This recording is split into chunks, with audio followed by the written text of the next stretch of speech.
and welcome to episode 25 of HardcoreGaming101.net's top 47,858 games of all time podcast, where we objectively, definitively, and scientifically rank games you nominate on Twitter. I'm Xerxes' fake name, and I'm here to say I love ranking games in a major way. My panelists today are... I'm Bobinator. I'm Carl.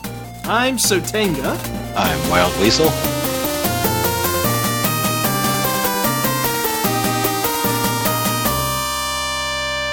On this podcast, we have three rules. Rule 1, all rankings are final, officially, and scientifically accurate. Rule 2, you can nominate one game at a time via Twitter by hitting me up at GC9X. Rule 3, you can nominate games that have already been nominated. Just don't nominate games you've already ranked.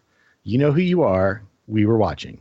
You can see the master list for yourself. Check it out at bit.ly/47kgames. And remember, if you want to guarantee that we'll fast track your game and do it as soon as we possibly can, you'll jump to the front of the line. All you got to do is include that game in a 5-star iTunes review. The next game we're talking about is Dead or Alive 3, which was nominated by @MikeNieto on Twitter. Game was developed by Team Ninja. It was published by Tecmo for the Xbox. Its earliest known release date is November 15th, 2001 in North America. That is the sum total of my Dead or Alive 3 knowledge. So the rest of us kind of played this game, including Weasel, who picked up, I believe, the actual game to play on a physical Xbox. So if you're watching the video version of this, you're watching his footage, so thank him for that. And you can also thank me for being really bad at it, because, let's be honest, I am really bad at it, but it's not really obvious from the footage. We're called Hardcore Gaming, therefore everything we do must be hardcore.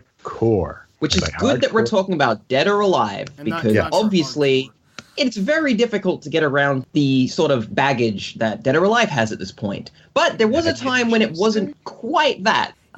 This was before the first Extreme Beach Volleyball spin-off, right? Mm-hmm. Yeah. So what this game actually was... a very early Xbox release. Obviously a follow-up to Dead or Alive 1, but especially Dead or Alive 2 and Dead or Alive 2 Extreme or whatever. I can't remember what they called the PlayStation 2 release. Dead or Alive 2 Hardcore, appropriately enough. Really? Okay, so this is Dead or Alive 3, and it is mostly a upgrade revision with some extra stuff shoved into it for compared to Dead or Alive 2, as you expect from most fighting games. You know, it's an iterative release. They added 4 characters, I think. They don't think they took anyone out. They changed the combat system a bit. You know, counters are much easier to pull off, very forgiving and very damaging. Possibly not the best change ever, but we can maybe talk about that. They simplified the fighting system in a way, but they also kind of made it a little bit more complicated. Did you just say the word simplified? It's not my fault. It's hot here. Please help me. Dead or Alive 3 and kind of the franchise, especially at this point in time, sat at kind of the fourth musketeer, I would say, of 3D fighting games. It kind of, you had Tekken, Virtual Fighter.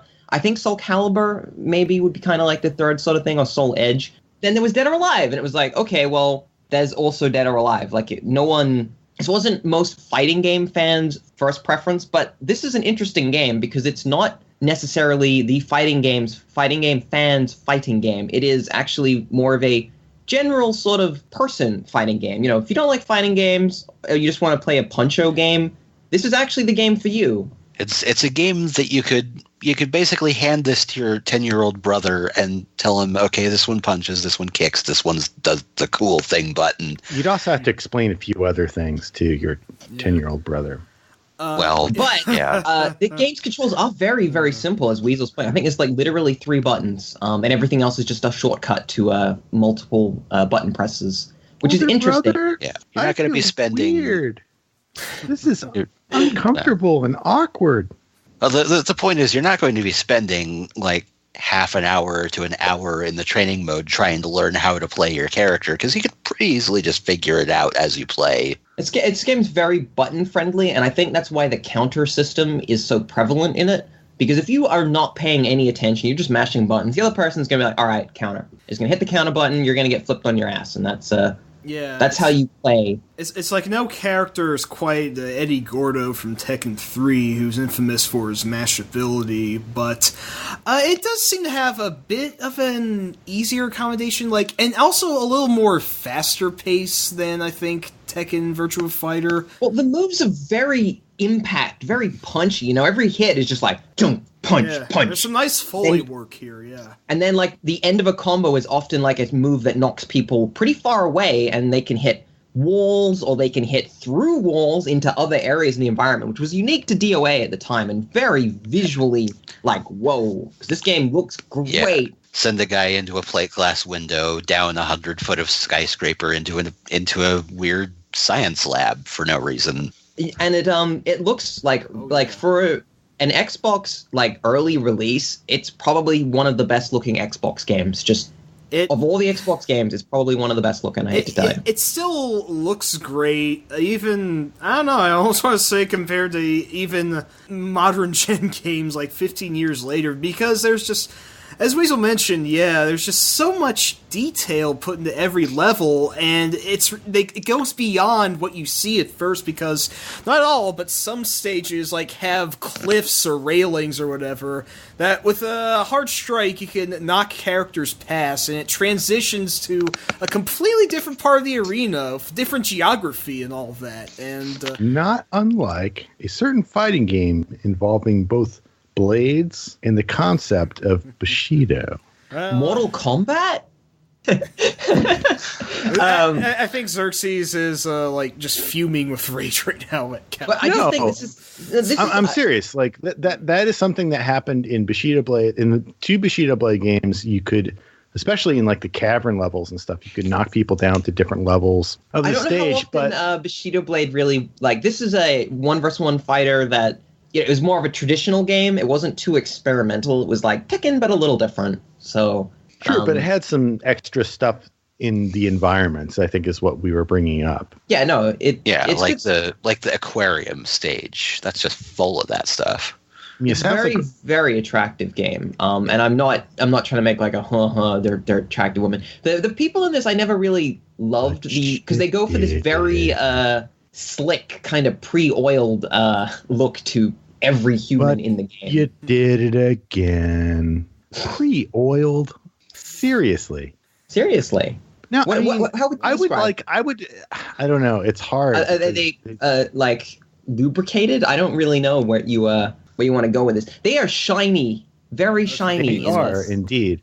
I mean, look, this.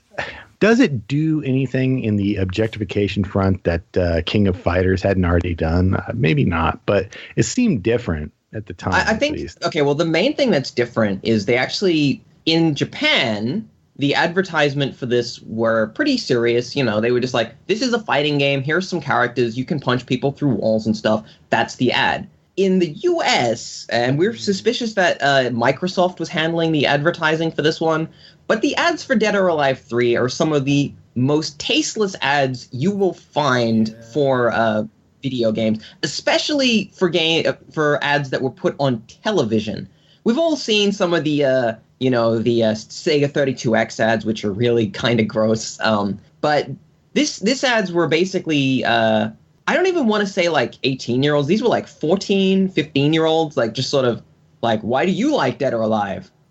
She kicks high. I remember actually seeing that live back in the day, and I think that might have actually kept me away from Dead or Alive for a few years. Yeah, how many of us felt that way about it? I'm not gonna say oh no, I am not interested in playing a game like this because I'm too good for it. It was more the crassness of the marketing campaign. I was just I feel to be completely honest, if you were going to buy a game because of an ad campaign exactly like that, you probably would have bought it 5 years ago when Duke Nukem 3D came out. Wow, the thing is about this one, I think, is that the advertising tone and kind of marketing, and even just kind of gamers in general, set what Dead or Alive was about at this point. Because I think it's mostly a pretty serious game. On the actual internal objectification front, if we really want to go into that sort of deal, it's not really different to other fighters. But the marketing and sort of sentiment about this game was very much yeah, they're ladies. I mean, like, what else are you gonna do? Like, you got to do something. I mean, can we really? I'm not really. I don't feel like we're in the position to like say fault them for saying like you've got to figure out a way of selling this game, advertising executive. Yeah, how is it different from other 3D fighters? I think it's because Microsoft was going after a specific demographic, and the demographic was kind of the college student. They saw that Sony had found great success targeting that sort of later teen to early 20s, and they went, okay, how do we target that? And they just went, the sex, just sell sex to them. It turns out like the sex sells thing for Microsoft turns out to be a little bit different, where it's like the Xbox 360 is like, what if we gave players the opportunity to just denigrate women live, like real women? But the thing is about DOA, so we don't get too far off track, I actually think that the cast in general is pretty neat. You know, like most of the characters in it, both the men are kind of interesting because, you know, you got like the bigger, chunkier guys. You got a Bruce Lee clone because of course you do. You got the old man character. You got like your normal spread of men characters. And then the female characters are all just general ass kickers. Like every single one of them is just kind of like, I'm going to beat your ass and then I'm going to win the tournament or I'm going to kill the evil guy or whatever. Even like on a scale, like, you know, if you see like Soul Calibur, like Sophidia is like super, super like girly. And it's like, really, like she's a fighter. And she's like, oh, sorry, I hurt you. And, whereas like the characters in DOA are like, oh, I kicked you in the balls. Good. Yeah, nobody is quite as like shamelessly fan service as Mai from King of Fighters or Ivy also from Soul Calibur. True. So it's like the way that the marketing was played just kind of sort of missed the point for what the game was about. But I will have to say... And it started a spiral that it never got out of. Sadly, yes. I mean, it's too bad because... I wasn't as big a fan of 4 because, like, I don't know, something about the gameplay felt different. But when I got around to actually playing 3, it was really a breath of fresh air. It's, like, faster and a little easier to get into than even Tekken, and certainly Virtua Fighter, and somewhat technical, but, like, it doesn't have those stupid, like, 10-hit string combos I could never pull off in Tekken. It doesn't seem as combo-oriented as it is reactive, as just hitting the damn opponent and not stringing together, like, 20-hit bounce juggles, or what the hell the proper terminology is, I don't even know. But it felt like the game didn't really linger so much on that, like, it wasn't really required. Like, I don't even know if DOA 3 had much of a tournament scene back around the time when it came out. I will have to agree that this one does feel like it's more easy to accommodate for people who don't normally play fighters. And that's pretty impressive considering the Xbox controller originally was pretty cool. Oh, yeah. So... Fortunate thing is, because the game basically uses 3 buttons, you can play the game with the 4 face buttons and you'll be fine, which means it worked on the PlayStation, Dreamcast, and Xbox, and it works fine. I'd be curious to hear how, like... As fighting game fans, I kind of trust your opinions, Satenga and Weasel, but like I don't know. Well, no, it's fine. Satenga plays a lot of fighting games, so he's got a good idea. I'm kind of doubtful of the fighting game fan moniker at this point, but you know, I'll take what I can get. I mean, there are not that many fighting games to be a fan of anymore, but at this point, there still were, and it's good. Although I do trust your opinions, I'd be curious how people respond to it. For example, like gay men or women who not because of like the sexism in it, but like I'm just saying, like, just how did did they even approach it? Does any of it fit their narrative or just like did it appeal to them in any way? Like it has nothing to do with ranking it. I'm just one thing that I find interesting that I touched on is the male characters in this are actually kind of pretty boyish. They're not, like if you take something like Street Fighter or King of Fighters or whatever, most of the male characters are like, yeah, we're strong, cool men, and we got they're like cool men fantasies. The guys in Dead or Alive have never really been that. They're always kind of look suspiciously similar to the girls with smooth skin and pretty boy faces and chiseled to kind of look. Yeah. Like, they're not the aggressive, like, male fighting characters that you usually get. They're not, like, super manpower things. They're actually more, like, gentle characters, which... in a way, they may have not... I don't want to say objectified, but they may have been over sexualized for a certain audience, but it's just that none of us are that audience, so we wouldn't know. I can anecdotally say I know a couple of women that do genuinely like the Dead or Alive franchise, because you get relatively attractive people. It's an approachable game. And the fact that there are a lot of costumes in this one and in most of them is fun, because you're like, yeah, that costume looks great. I actually want to pick that costume and play with that character. That's cool. I think that's a kind of undersold aspect of fighting games, is the costume changes now that they can do that. Yeah, you don't have to animate back when it was actually unlockables instead of pay $5 for. But even color, even the pay $5 thing. Let's just think about that. That is inclusive or has potential to be inclusive in a way that most people wouldn't recognize because they don't think about it. But there are lots of people out there who would like that. They really like costume changes, and the ability to, what their character wears means a lot more to them than it might to some of us who might not care and might look at those things as, they're just chiseling the fans to get, it might be different for some people. So I definitely think it is different for some people. I've got to agree with you 100% there. And I think the fact that it's an approachable game means that there's a surprising audience for Dead or Alive that doesn't really sit in the kind of traditional hardcore gamer narrative, or the kind of, I'll say, perverts. I don't really know what. No, I mean, we don't have to do that. I don't want to say oh, if you like Dead or Alive, you're son. I'm not going to do that. Unfortunately, they did release. We can't kind of step around the fact that they did release Dead or Alive X shortly after, and it's guys, maybe that was a little. That's sort of. They're just trying to sell games. Give them a break. Yeah, and it should also be noted, I guess we should also mention the spearhead of Team Ninja, Tomonobu Itagaki, who was a rather infamous persona, to say the least. He kept verbally crashing Tekken.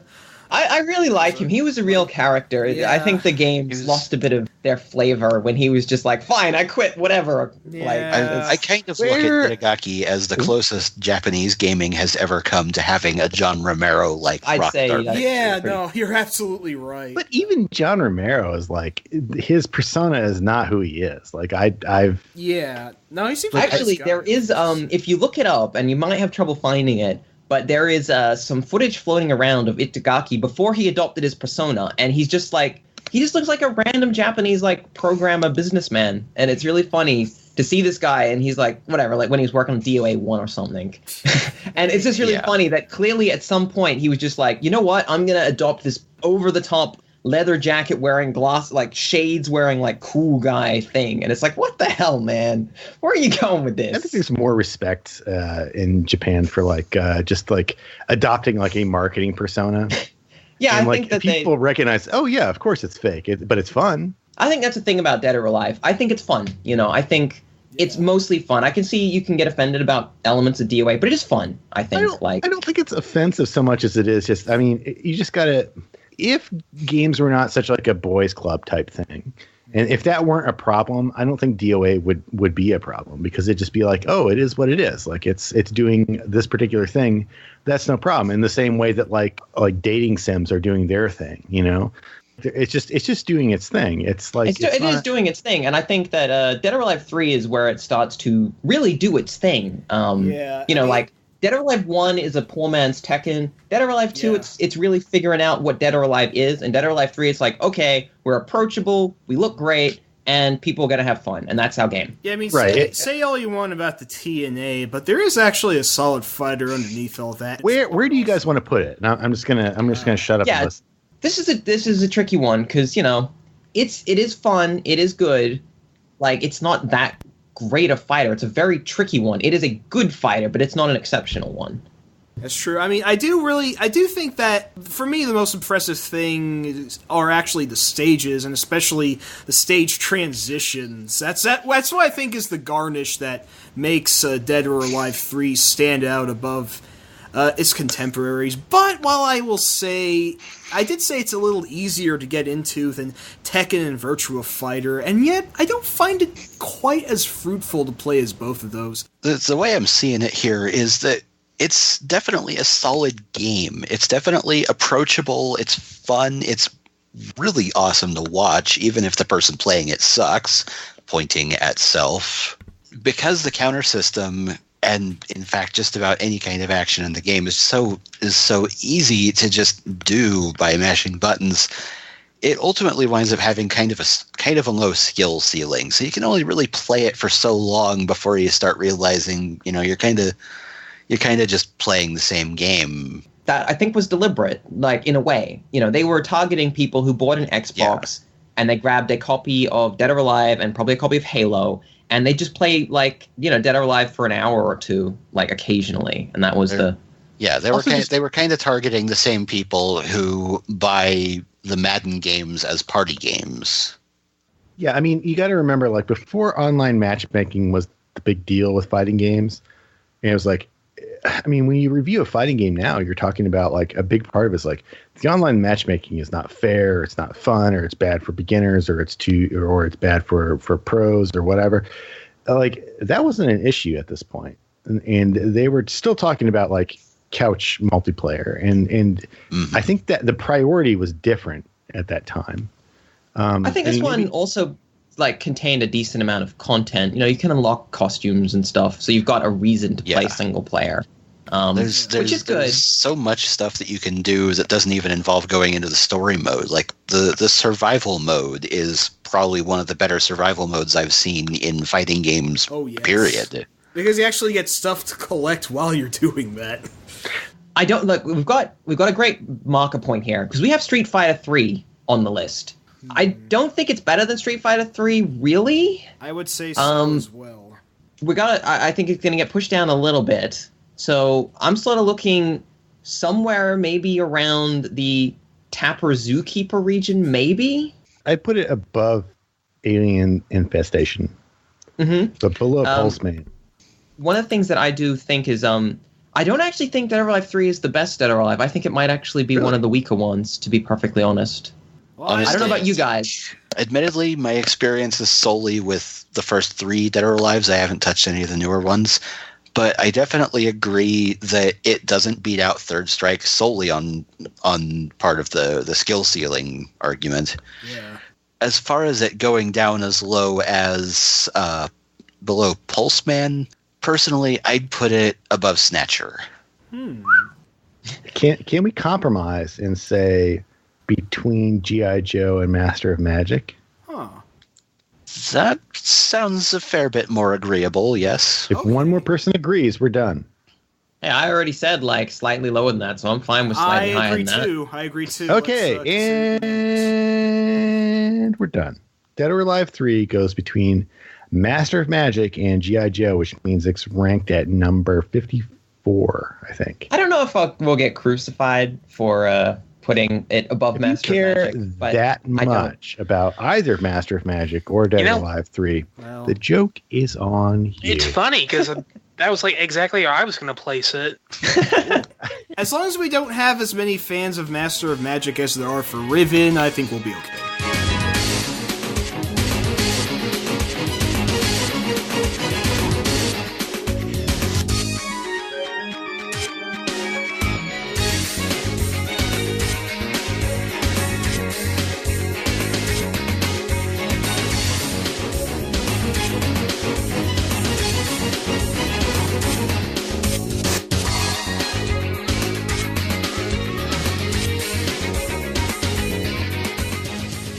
Our next game is the Pandora Directive, or I guess you could also call it Tex Murphy 4 to be technical. I don't think anyone really they just call it the Pandora Directive, really. I thought it was Tex Murphy, a Pandora Directive. That's right. That's the full name. Track. No one. I'm not sure they ever really put the name on the boxes until Overseer, but that's just me. So I mean, because it's Tex Murphy. There's no doubt about that. It's Tex Murphy. That's the key of it. It's only the 4th game? Yeah. Yeah. A lot of people thought it was the 2nd game, but those people were confused and brought up in broken homes, I guess. Well, I think the people that were brought up in broken homes were the people that had to play the earlier Tex Murphys. Yeah, that's the thing. Yeah, you're right. I've got it backwards. Should we talk about the series pedigree such as it is for a little bit? Yeah, gladly. I mean, well, the basic catch of Tex Murphy is that it's a sort of neo-noir set in future San Francisco. The title character, Tex himself, kind of a goofus, kind of a washout, but he's persistent. He's got a good heart, even if he's full of snark. The Tex Murphy that most people know was formed by the third game, Under a Killing Moon. The first two, Mean Streets and Martian Memorandum, they just kind of faded out into the wayside because they took place before Under a Killing Moon adopted full motion video technology and became a full-on adventure game. The first two games didn't look quite as nice and also had some segments that are not adventure games. At least I only mostly remember that Mean Streets required you to physically drive everywhere, and it was a real Byzantine nightmare just trying to navigate. Like, the car controls were... Admittedly, if you had the manual handy, you barely even needed to drive at all, because what the game doesn't tell you is you can just dial in coordinates and the car does it automatically. Well, I think what you have with all these games is that they're all interesting technical pieces. The team behind them seem to really have an interest in sort of making a game bigger and richer and more interesting than its contemporaries, because they put flying car segments and action segments, and it almost never works until Under a Killing Moon, where they went, all right, forget everything, forget all of that garbage, let's make it an adventure game. Also, it's first person, and that's a very, very short, small genre, especially when Under a Killing Moon came out. I think it came out before Normality. It was only slightly after The Seventh Guest came out, I think. And then that was followed up by the game that we're going to be talking about, which is the Pandora Directive, which more or less is Under a Killing Moon, like in terms of engine and stuff, but refined in all the right places, and obviously with pretty much a completely different story. It is a direct continuation, though. It's kind of set, Weasel, you might know the exact time, but it's set shortly after Under a Killing Moon, if I remember correctly. I think it's only about a year or so after. It's enough time that Tex has had a chance to remodel his entire office, at least. And I think some of the characters have changed or gotten older, which is one of the cool things about the Pandora Directive. Because this is an adventure game, let's talk about what is the Pandora Directive? What is the gameplay? You play as Tex Murphy in neo-noir, which is not cyberpunk. I think that's really important. The Tex Murphy games aren't cyberpunk. They're kind of this own weird little space that they occupy in terms of future fantasy. No, they basically look like a 20th century production. There's not too much indication that it takes place in the future. Just like the only really noticeable thing is that some characters have prosthetic makeup that make them look like mutants. Like I forget exactly how they are supposed to be mutants. I don't think they're just mutant enthusiasts. We haven't looked at any full motion video games before, have we? I guess Risen sort of. We looked at Sewer Shock. Oh yeah, of course. And that's more FMV than you really need. The games that you'd rather forget. Yeah, okay. I did for a while. This is probably, let's be honest, the best FMV adventure game you're ever going to find. Yes, I would say it's debatable. Outside of the sequels, it's definitely one of the most coherent. Tex Murphy doesn't take FMV and go, we could just stuff it full of FMV and it'll be a better game. They don't do that. They're like, no, let's use they FMV. Design the FMV around the game instead of vice versa.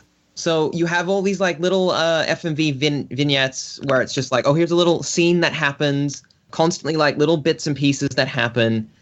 Characters all talk to you. I believe because that in Under a Killing Moon it was mostly static things. In this one, there's a lot more like movement when characters talk to you. Yeah, even Under a Killing Moon still had the full motion video conversations, but it was extremely obvious the way they had it streamed off of the CD, because if somebody wasn't talking, they just randomly turn into a cardboard cutout on the screen. They are not moving at all. But in Pandora Directive, everything is always in motion. It's much nicer as a result. The video quality has improved dramatically just from that alone.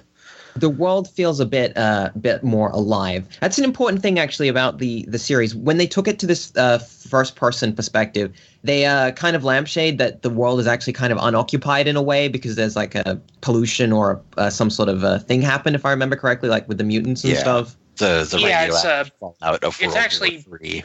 Yeah.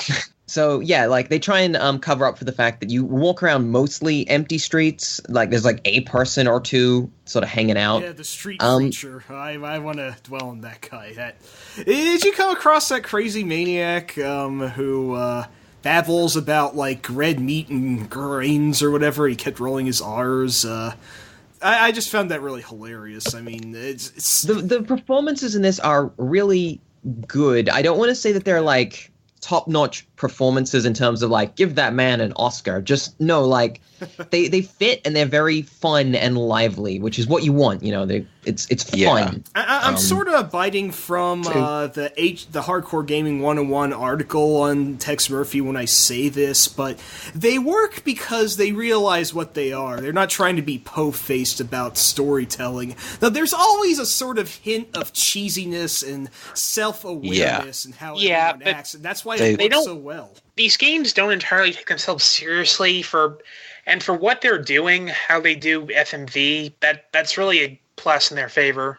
Yeah, compared to stuff like Phantasmagoria, which more or less had the same feeling to it, although much less intentionally. I would say, in some ways, Phantasmagoria 2 clicks into that same sort of field, because that's a game that kind of is really wacky, and it kind of fits a little better because it's just ridiculous. Yeah, like the disco dancing mental patient and the Easter egg where Batman shows up in the psychiatrist's office. I remember hearing about that. Does anyone want to tell me about the plot of the game? Like, what is Tex doing in this game?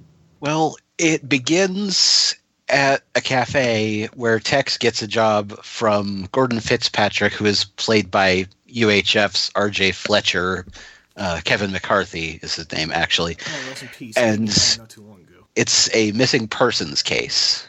So you get sent to his log cabin, I believe, somewhere in the Pacific Northwest. And while you can only barely find any traces of where this missing person went, you do unearth a metric buttload of material about the 1947 Roswell UFO crash. And it just kind of spirals out of control from there. The X-Files was popular. Yeah, it kind of came from the era where it was still really cool to make your plot line be in, around, or about Area 51 in any form whatsoever. When did that stop exactly? I'm kind of wondering now when that wasn't cool anymore. I mean, it wasn't after the 90s, I would say. Like, once you sort of hit the 2000s, it became very... We kind of still had some vestiges of that towards the early 2000s. Because there was that PS2 and Xbox game Area 51, and even I think that was like the that was like the point where people were just like, this is silly, this is dumb, what are you doing? So it's a conspiracy, and you track a conspiracy across many locations. This game is the largest Tex Murphy game by far. I personally haven't played the Tesla Effect. I assume it is as big, but... give or take a little bit. The locations are bigger, but it feels like there are fewer of them. Okay. But this game definitely is... It's almost a globe-trotting adventure, which is a little weird for a Tex Murphy game. You know, you expect a sort of noir game to take place in a city, I think, or like a city and a place. But this game sends you in a lot of directions. You know, you go to a cabin, you go to many locations of the city, you actually go to their interpretation of Area 51, which personally I didn't enjoy that part of the game. It was very frustrating to figure out. You go to corporate headquarters. You go to a lot of places in this game, if I remember, all the different pieces, without spoiling where you end up at the end, because it's kind of like, oh, this is getting a little weird for me. But this game's in first person, so how does that work? This game is actually interesting as it uses its own unique 3D engine. It's a little bit more detailed than Doom, maybe somewhere just between Doom and Quake. It's got some really nice textures, but you don't have as much screen size as a trade-off. Yeah, how many full roaming 3D adventure games were there at this time? For some reason, the only other one I can think of is Normality, speaking of the 90s. But yeah. You could argue Realms of the daunting, even though that one's a bit more of an action game. What was another one? The other one I can think of is Azrael's Tear, but I think that came out a year later. Gotcha. It was Azrael's Tear was also again. I think it was again a more of an action-y game. I think you did get to shoot things and stuff. Yeah, it feels like there should have been more games like this. Like the only other one I can say is Hotel Dusk, and that was many years later. I guess there was just sort of an overarching decision that you did not waste time on your real-time 3D engine if you weren't making a game that needed to be real-time 3D. This just certainly feels slightly like I think games like this are coming back now that, with ubiquity of like Unity and Unreal, where you can quite literally drag and drop your own first-person adventure game, super easy. Oh, yes. I hate to be a troll here, but would Tex Murphy be considered a walking simulator nowadays? The answer is no. Never say that for them. No, absolutely not. I mean, and the reason it wouldn't be considered a walking simulator, this game is devious as all hell. It's so complicated and so, tricky. They went, you know what? Let's put in our own complete hint system. This game literally tells you how to beat it. That's how difficult this game can be. Even if you don't use the hint system, it comes complete with several save games at various key points in the game, so you could just skip portions entirely if you have to. I believe what they were trying to do was make it more palpable for people who don't really play games, who just kind of want to get a new CD-ROM drive and show off. Which isn't a bad thing to do, really. Yeah, that's really interesting because most people know that the catch of graphic adventure games is that's mostly about the plot, the characters, the art, everything but the game itself. And even past that, I can't remember if it's Pandora Directive or the immediate sequel, Overseer, but they introduced a difficulty switch that goes between game mode and entertainment mode.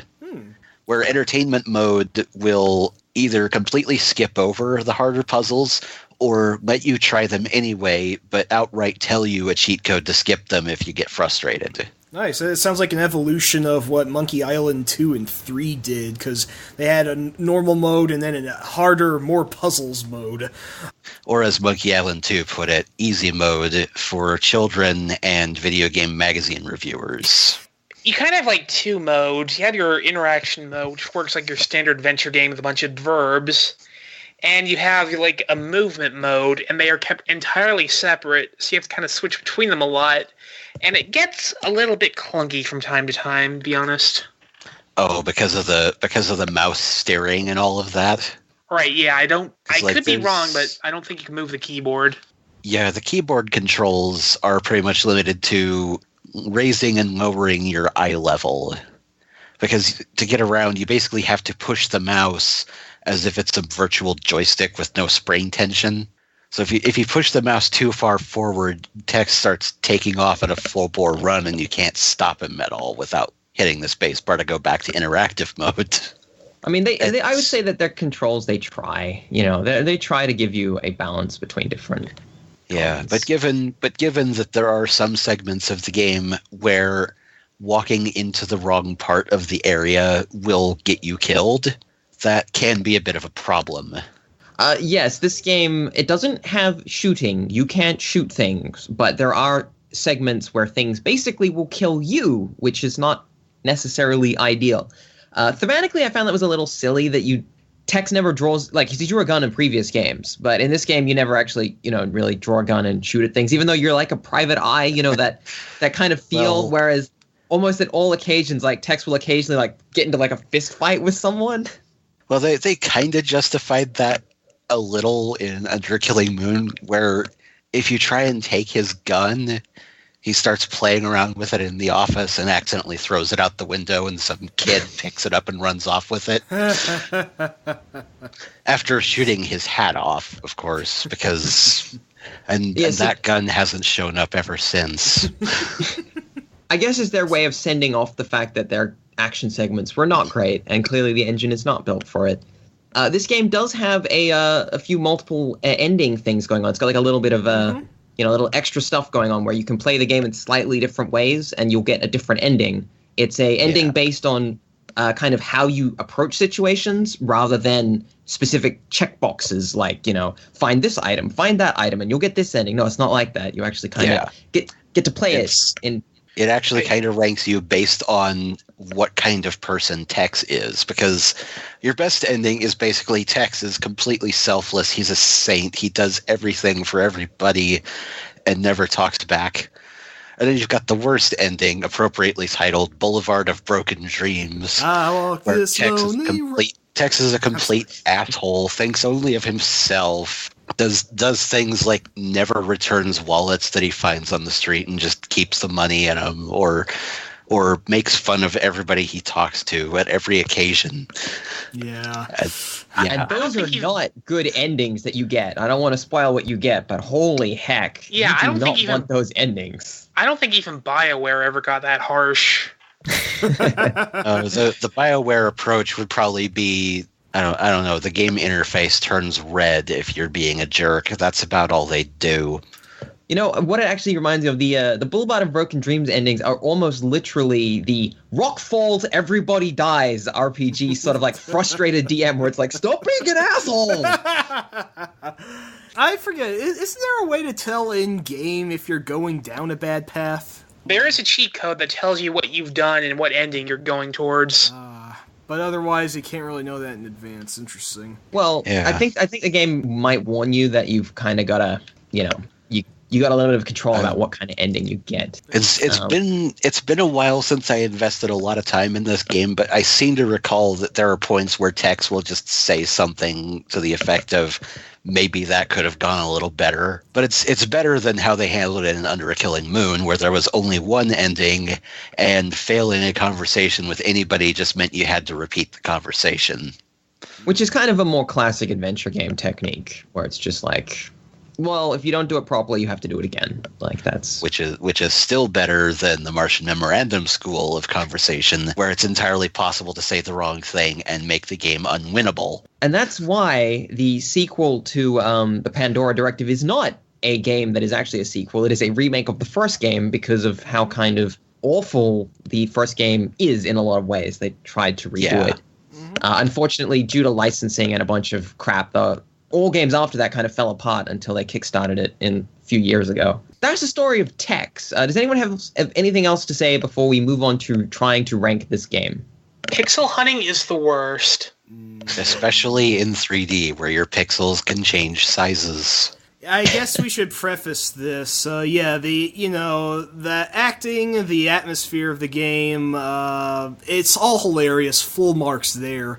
But it's an adventure game, and I can't think of any adventure game, even in the ones I like, that rise above some of the negative conventions of the genre, let's say, and sadly, Pandora Directive, even if arguably the best of the series, is no different.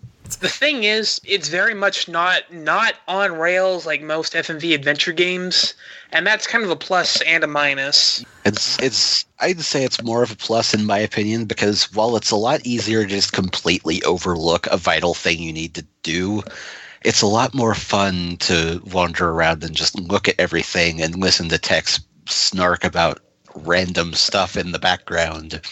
In true adventure game tradition, they do put in plenty of stuff for Tex to fiddle around with, you know. Even when you're going in the wrong direction, Tex will give you not feedback on what you're supposed to do, but just like a little bit of levity to be like, okay, let's keep going. That being said, I don't know where anyone else is going to try and put this game. I'm interested in whether the hint system inclusion is a good thing or a bad thing in the context of the game's design. I'm really mulling over that myself. I mean, on one hand, it's nice they put it in there. On the other, that it's even there in the first place kind of has the developers say, yeah, maybe we were kind of overboard in the puzzle and pixel hunting and all that. I think it's more that they acknowledge that they're making the money off of the game and not pessimistically making the money off of the hint line. I do think that is a good effort that they clearly, if we look at something like Riven, the sequel to Myst, Riven, the sequel to Myst, definitely sold a lot of strategy guides. I have no doubt about that in my mind. And until Myst they sold started bundling the strategy guide with the game. Huge piles of, so I think that is a consumer friendly. This is a very consumer friendly game. Like, they looked at their fan base and went, "What are our fans like? Our fans are insane. They don't even how do they solve these puzzles? They're horrible." And then, but they also went, "Well, let's also make sure that people who aren't fans of Tex can actually get into and play the game." I think that's a positive. Yeah. You can't necessarily please everybody, but it's about the closest you can get to pleasing your hardcore fans while also not kind of making the game unapproachable to non-fans. But I have a further curveball question just before we rank this. If it is because on the strength of primarily its script that Tex Murphy is so well revered, could it have been like a movie or a miniseries? Like, what justifies it being a video game? I mean, I always felt that this is a game that very much does feel like they kind of wanted to make a movie. Sometimes you can see that in productions where it's like, oh, they probably just wanted to make a movie, but for some reason they couldn't make a movie.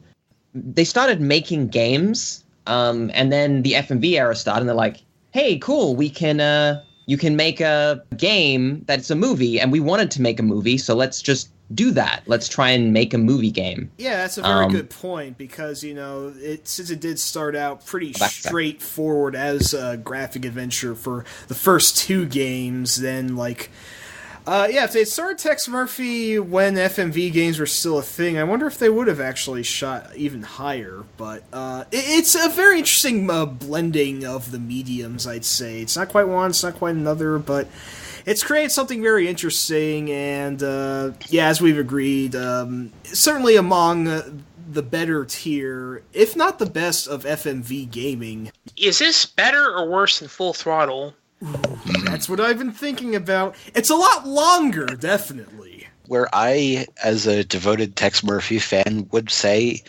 is I would actually put it below Full Throttle, because while I definitely like Tex as a character better, I feel that Full Throttle is just a more consistently good game. Fair. And is also much less willing to just spontaneously kill you and make you reload a saved game. Okay. Well, if that's the case, then if I may pitch out for a ranking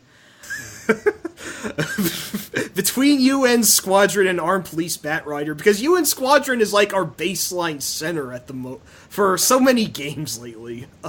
I'm okay with that. Everyone else is. As I don't have the rankings in front of me, I think I'm just going to agree on principle, just to make things less complicated. It's on the upper half of the list, upper mid, let's say. I would say that Full Throttle is better because I feel it's a bit tighter, a bit more narratively cohesive, more cinematic.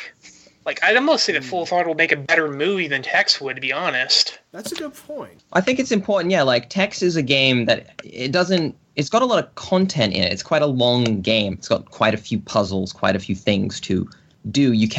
It has movie bits, but it is quite a lengthy game. They made the 3D engine, so they're like, okay, well, let's actually use this engine to game. Full Throttle is very much just it could have been an hour-long movie easily. Yeah, this is a tricky one because Pandora Directive is held by, I think, many people as one of the best point-and-click style games. Not technically a point-and-click, but, it is one of the better games in that genre. So it's a difficult one, I think, to place. I think that you're not. I don't think you're wrong. It's a tough one because I think that even though it's quite good, I think it has a lot of filler. Having said that, if you want a kind of lengthy but somewhat bloated game, this one's very, very good. Considering that a lot of adventure games, I don't think shoot for longer than kind of if you know what you're doing in an adventure game, I don't think it'll take you more than 30 minutes to an hour. The first run through a game will take you hours, days, weeks. Yeah, that's exactly how they were made. If you replay them, it's usually just because you want to enjoy the setting again and the plot and how that develops. But even if you know what you're doing in Tex, it could take more than 5 hours or so. I don't know. It might be a little over much. I guess it depends how much you're speed running and how much you're just talking to all of the characters and sort of still experiencing the game properly. I imagine there's a lot you could really skip if you wanted to, unless you're going for full points. And why would you do that? Full points means you can't use the the hints, which is very, very frustrating. Ooh, yes. Yeah, like unless you were raised on Infocom games where the points actually kind of mattered, the points are basically disposable. Because I mean, they give them to you for triggering the stupid little one-off gags. How important could they be? I mean, I think maybe we should put it above Quirk. That's my. Okay, it's still below Full Throttle in that case, and it gets a little elevated. Alright, I'm okay between Sin and Punishment and Quirk if Weasel and Bob are. And the reason is, I do think this game shoots incredibly high, and unlike a lot of... There are a lot, and I do mean there's like 10s, 20s of adventure games from this like 96-ish period that are like, let's be the biggest, best game we can, and they're horrible. They're absolutely horrible. You just never touch any of them again. Like, you know, like something like the Space Bar, I think that might be 97 or 98, but, you know, it's like, they're huge, and they got all these voice actors and all this stuff, and the whole game is horrible. It's abysmal. You can't play them. This game is playable, and it shoots really high, and it sits up there, you know, it doesn't... Most of the problems with text are kind of like, yeah, but we address that by giving you hints and stuff, you know, like, it's very coherent for what it is, which is surprising. I think that's why people like it, you know. When you play text, you don't have to play text because, oh, I want to experience the story. You can play text because, oh, it's actually a pretty good game that also has a good story and good characters and stuff, which... Or you play text because you want to spend an hour and a half having him look at every single thing in his office because it's fun. This isn't going to convert anyone to, like, oh, yeah, I love adventure games because I play Tex Murphy. But if you like adventure games and haven't played Tex Murphy, especially Pandora Directive, I also think Under the Killing Moon, I like that one's plot a little better. But, you know, like those two games, they're really, really great as far as adventure games go. And, you know, maybe Full Throttle's kind of more of a must-play because it's kind of a lighter, condensed experience that's kind of, you know, a little bit shorter, a little bit more focused. But it's still a great game. It has a lot less cruft to it. Yeah, like people accuse Full Throttle of being too short. That's fair. I would accuse Pandora Directive of being too long, and I think that's fair. But I do think they sit at approximately the same general area of entertainment. But on the other hand, you know, like Sin and Punishment, I don't know if I would say it's better than Sin and Punishment. So, you know, that's where I'm putting it. Hey, personally, I say it would be very slightly better than Sin and Punishment. But only because I kind of had trouble with that one, controls-wise. I want to sit it between... That's a different argument. Just above Quirk. I think that's a good place for it. Yeah, between Sin and Punishment and Quirk sounds like the agreement we've elevated it 2 places above my original suggestion. So I am happy to go with that and wrap this segment up. Sweet, let's hope Xerxes shows up for the next one.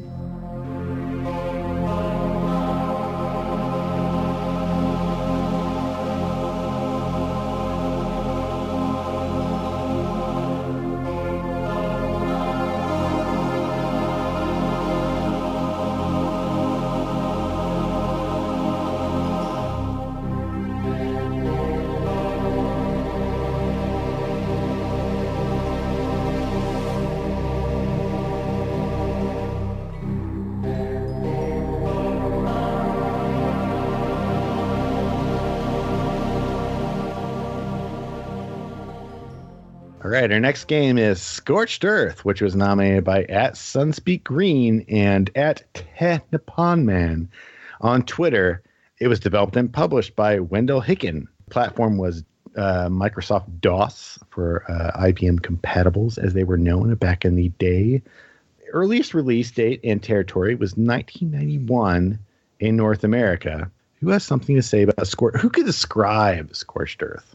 All right, what do you want to do that? It's I could describe it. It's Q-Basic Gorillas, but more. No, you say Q-Basic Gorillas, but more. It doesn't have gorillas in it. You know, that's why it's not exactly. All right, it's a spruced up interpretation of the classic artillery game, except instead of just trading piddly little tank shells back and forth, you can fire Merv warheads or bouncy dirt or the Death's Head or any number of ridiculous weapons with extremely pretty color cycling special effects. Yeah, basically it's the halfway point between maybe Gorilla and Worms. Worms. Yeah, I would say it's almost a different like direction. Like Worms is a different like general thing. It's like, it's like artillery games, and then we went, how do we make an artillery game better?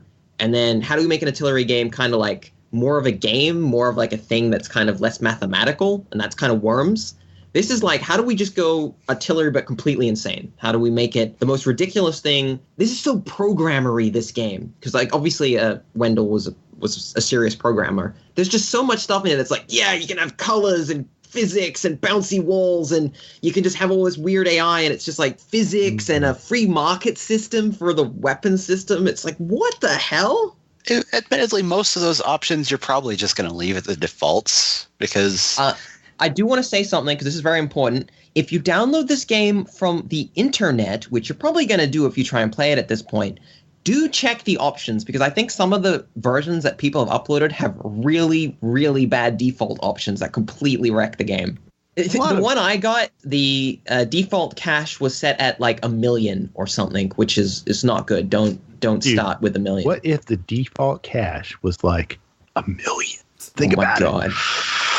Because you can do that in SimCity. Because you turn on the AI when the AI has 1 million cash, and they'll just be like, all right, I'm going to buy a bunch of like death heads and a bunch of shields, and great, that's it. That's the game. You're over. At least as a beginner, that's kind of the next step up. Where you're like, this is one of those games where it's like, when you're not playing it with another player on the same screen, in the same context that the developer / publisher expected you to play it, how can you appreciate it? Yeah, honestly, the AI in artillery games, like most non-Worms artillery games, in some cases even Worms, I argue, but I'm getting off the point. It's basically just there for the people who don't necessarily have 3 or 4 friends that they can have huddled around the keyboard. Scorched Earth is really at its best as a party game. Like, everybody is just drunk off their ass, having a good time, and somebody's like, hey, let's go blow each other up with tanks. 44 degrees. Just do it. 44 degrees. Scorched Earth tries very hard. It has a lot of AI, and if you read the manual, because I read the manual for these things, because that's what I do. That's my job, I guess. Thank you. So it actually explains what each AI will do, and there's a complicated list, and you can choose AI that will kind of pot shot to you to hopefully find you. It'll have an AI that will just shoot straight at you until it gets you. Got an AI that cheats, the one that's just like, it will find you and it will kill you straight away kind of deal. Yeah, it just kind of gives you, it's like a timer for how fast you can solve. If you don't get it on the first shot, you're dead. But you've also got like a button, you got random AI that will just pick one of them. So you could get a complete moron, you could get the genius. So it does try, and you can have a lot of tanks on screen in this game. I think it's 10, and it goes really high in resolution. Like, it goes up to like 1024 by 780 or whatever, which is insane. Yeah, like back when this game was showing up on every computer in every like school computer lab or whatever, almost none of them had video cards that could even go up that high. Or if they did, the monitors would display it in this really horrible interlacing so you couldn't read anything. It really tried to, it takes forever to render the game. Like when you are at that resolution, like you'll hit because the game has dirt physics. If you hit it, it will fall. Unlike Worms, you could turn that on or off though. You can have it so dirt falls or dirt doesn't fall. If dirt falls, you can bring the machine to a standstill if you just like trigger a whole heap of dirt to collapse at the same time, because it just computation wise, it's very intense. This game has several ways to play as well. It has turn-based, it has simultaneous, and it has real-time like tank fights as well. Which, good luck playing real-time tank fights with like more than 3 people, because your keyboard will just fall apart. But it does have that. It's completely jam-packed with options, and you have so many weapons to choose from. There's like like 50 or 60 kind of things to choose? Yeah, that sounds about right. I mean, I really like this game, but I did replay it for this recording. It does feel clunkier, I would say, than it might have used to. Its controls are a bit slow to get your head around. You got lots of shortcuts. You got to kind of aiming is a bit weird, because you either move it really slowly with the cursor keys, or you have to like use the mouse, and it's very strange to try and get the aim going with the mouse. There's no quick. Yeah, honestly, the The mouse support in Scorched Earth very much just feels like it's only there to be part of the feature list. Just because, I mean, it's not intuitive at all. But then again, this was 1991. People were still learning what mice were. It's there to get that sweet money order. I think it sold pretty well. I think I don't know if he ever released the numbers, but there's some interviews with the creator online, and he talks a bit about Scorched Earth and how many copies he sold. I don't think he said exactly how many, but it sold pretty well, I think, or at least it sold a few copies. So let me just put it this way: I'm conducting this interview from a giant waterbed full of silver dollars. I mean, this is an interesting game, I think, because in terms of shareware, this game held back almost no content.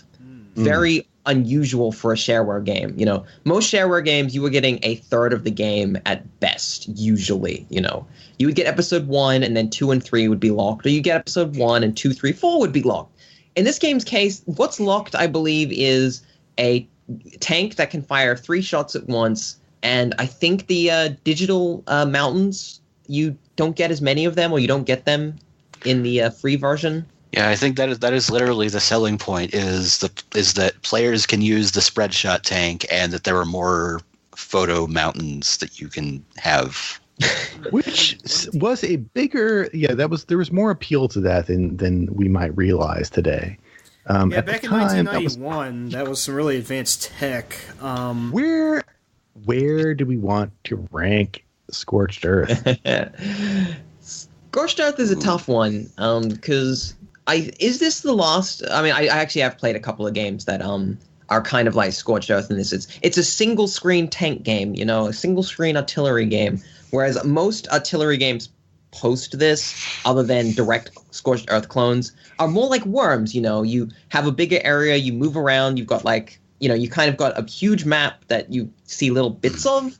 There's that free to play Asian game Gunbound. Yeah, that was a big hit. You know, like games like that. Whereas this is a single screen game, so it's a very interesting game. You know, you see everything. But it's almost a lost form, if not for Michael Welch and Pocket Tanks. I mean, that being said, it's kind of like an interesting, like, lost presentation of this particular kind of thing. And it's definitely the most well-known. I think it might be one of the most well-known. It is one of the most well-known, prior to, like, Wolfenstein and Doom and stuff.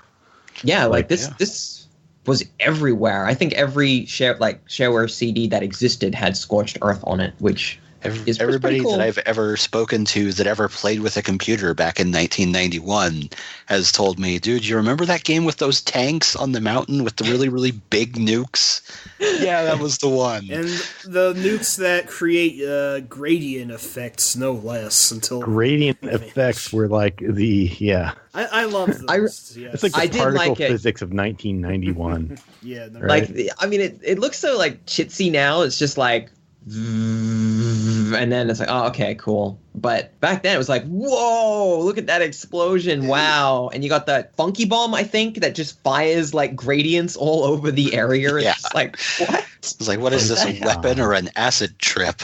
In terms of ranking, I don't really actually know where to put this one. To be like, this one is I think Scorched Earth should go pretty high just because like we gotta like put a shareware game up there. Here's a point of reference that I would like to offer. It would go definitely very high, but I would put it somewhere below Worms Armageddon. Well, it has to go below Worms Armageddon because that's, for reference, that is currently in 21st place, which is good.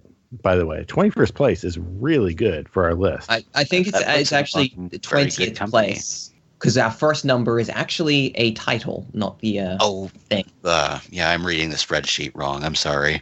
That's no problem. But yeah, it is 20th. It makes no real difference. Like the point is, Worms Armageddon is considered like in the upper echelon of games that we've ranked. It is in the top 25% at least. And this Scorched Earth has to go a little bit below that.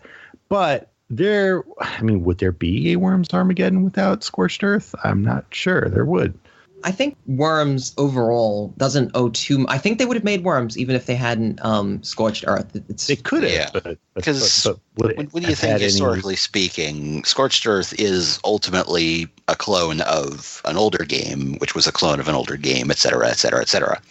I think it's somewhere below Final Fight. I think. We got to kind of keep moving down a bit. I'd put it below Blue Stinger because, I mean, seriously, there is no Dogs Bauer-esque character. There's no characters in the game. You don't get to take a bath in Scorched Earth. Dogs Bauer could turn one of the tanks into a bong. Actually, though, you know what you can do in Scorched Earth? You can edit the taunt file to be dialogue from Dogs Bauer.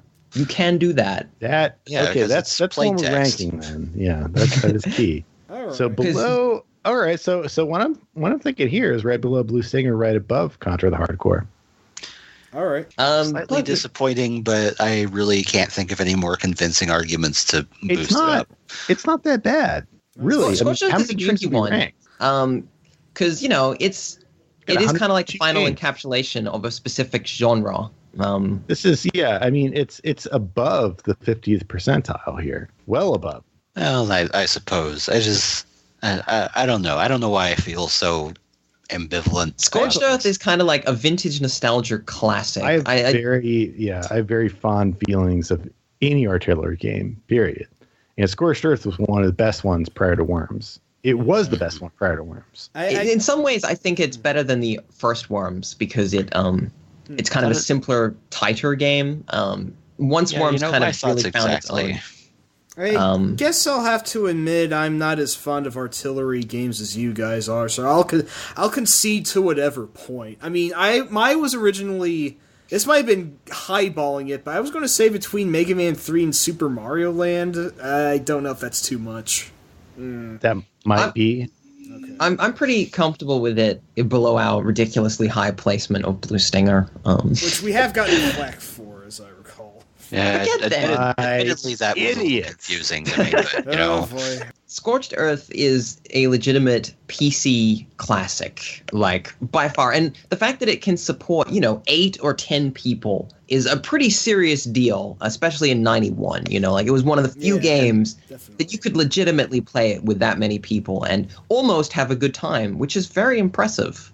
And then there's the fact that it runs on basically everything. It does. Which is very also impressive because, DOS was not easy to get it to work on everything. And Scorched was like, nah, it's fine, whatever. But artillery games were naturally suited to just about every platform possible. It's a great use of the PC. What do we got? Computational power. What do we want to make? Artillery games. Cool.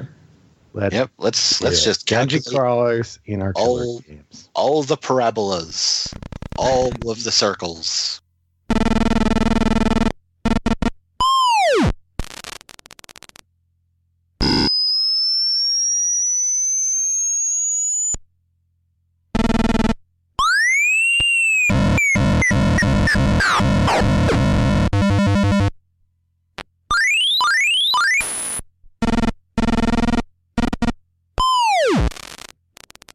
That's all for this episode of Hardcore Gaming 101's Top Games Podcast. Special thanks goes out to @Mike_Nieto for Dead or Alive 3, @Sunspeak Green, and @TedNipponMan for Scorched Earth.